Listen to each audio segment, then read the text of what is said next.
Praise the lord. పరిశుద్ధ గ్రంథమైన Bible నుండి ఈరోజు ప్రశ్న: యేసు ప్రభు వారిని విడుదల చేయాలని ఎవరు ప్రయత్నించారు? ఆప్షన్ ఏ కయప, ఆప్షన్ బి పిలాతు, ఆప్షన్ సి ఫరో, ఆప్షన్ డి హేరోదు.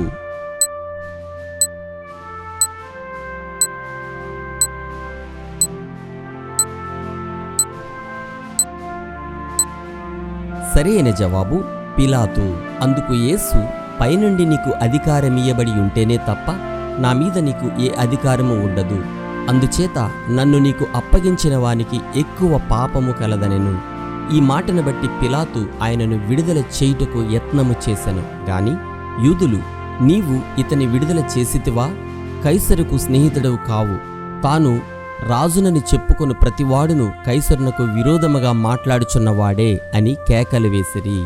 ఇది యోహాను సువార్త 19వ అధ్యాయము 11-12 వచనములలో వ్రాయబడి ఉన్నది. యెహోవా దయాళుడు, ఆయన కృప నిరంతరము నిలుచుచున్నది. ఆయనకు కృతజ్ఞతాస్తుతులు చెల్లించుడి.